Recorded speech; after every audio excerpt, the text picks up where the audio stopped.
Assalamualaikum warahmatullahi wabarakatuh.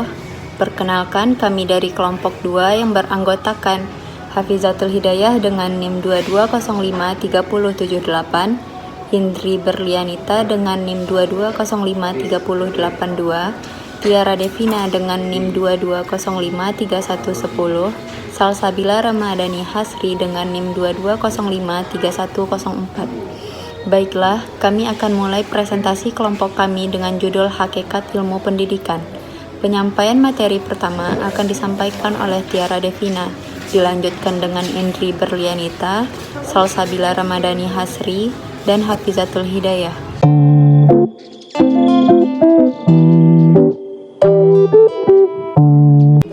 Pengertian pendidikan. Pendidikan merupakan salah satu kebutuhan pokok dalam kehidupan manusia yang berpikir bagaimana menjalani kehidupan dunia ini dalam rangka mempertahankan hidup, dalam hidup dan penghidupan manusia yang mengemban tugas dari Allah Subhanahu wa Ta'ala untuk beribadah. Pengertian pendidikan menurut beberapa pendapat. Berdasarkan Undang-Undang Sistem Pendidikan Nasional Nomor 20 Tahun 2003 Bab 1, bahwa pendidikan adalah usaha sadar dan terencana untuk mewujudkan suasana belajar dan proses pembelajaran agar peserta didik secara aktif mengembangkan potensi dirinya untuk memiliki kekuatan spiritual, keagamaan, pengendalian diri, kepribadian, kecerdasan, akhlak mulia, serta keterampilan yang diperlukan dirinya masyarakat, bangsa, dan negara.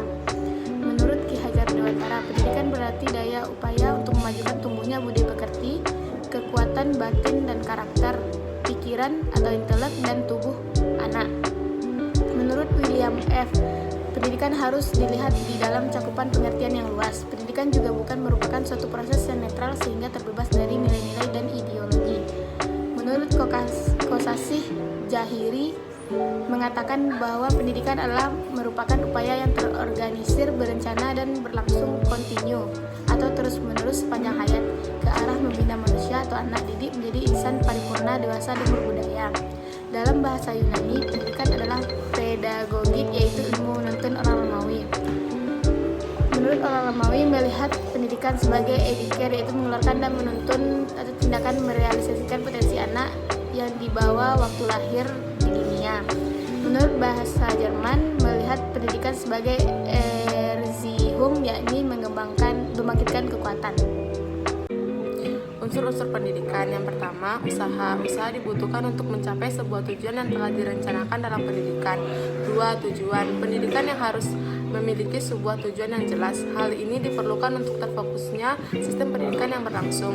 3. Lingkungan. Pendidikan harus memiliki suatu lingkungan tertentu. Tanpa adanya lingkungan tersebut, maka pendidikan yang berlangsung akan berjalan dengan tidak teratur. 4. Kesenjangan. Pendidikan adalah suatu kegiatan yang dilakukan secara sengaja dan sadar.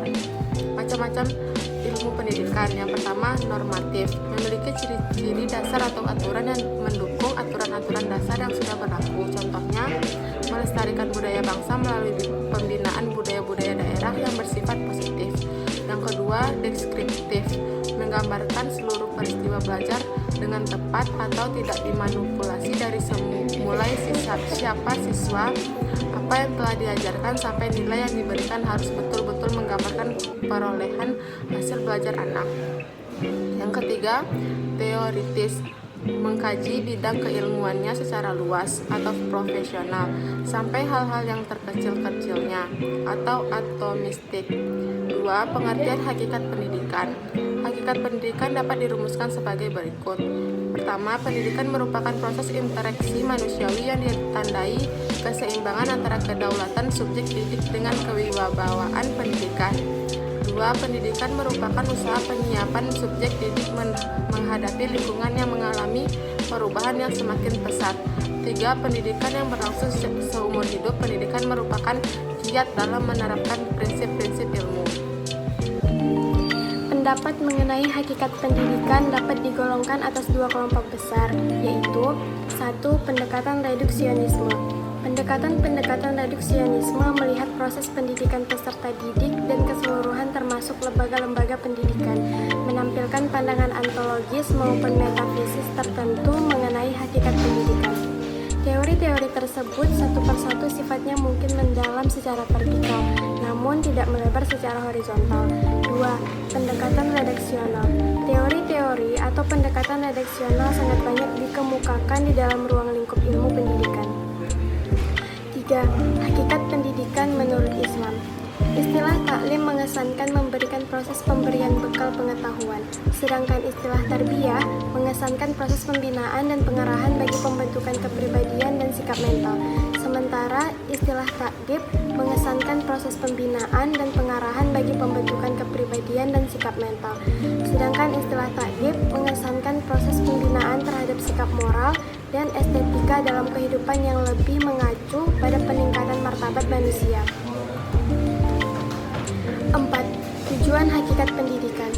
Secara elaboratif, tujuan ini oleh Bloom dan kawan-kawan tahun 1962 dirincikan menjadi tujuan pengembangan kognitif, efektif, dan psikomotorik, yakni pengembangan pengetahuan dan pengertian, nilai dan sikap, dan keterampilan psikomotorik.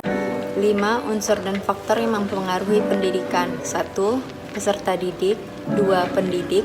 3. Tujuan. 4. Isi pendidik atau kurikulum. 5. Metode. 6. Lingkungan. 6. Pendidikan sepanjang hayat. Pendidikan sepanjang hayat merupakan jawaban terhadap kritik-kritik yang dilontarkan pada sekolah. Sistem sekolah secara tradisional mengalami kesukaran dalam menyesuaikan diri dengan perubahan kehidupan yang sangat cepat dalam abad terakhir ini dan tidak dapat memenuhi kebutuhan hidup atau tuntutan manusia yang makin meningkat. Pendidikan di sekolah hanya terbatas pada tingkat pendidikan dari sejak kanak-kanak sampai dewasa, tidak akan memenuhi persyaratan-persyaratan yang dibutuhkan dunia yang berkembang pesat. Dunia yang selalu berubah ini membutuhkan suatu sistem yang fleksibel. Pendidikan harus tetap bergerak dan mengenal inovasi secara terus-menerus. Sekian presentasi dari kelompok 2. Terima kasih atas perhatian semuanya. Assalamualaikum warahmatullahi wabarakatuh.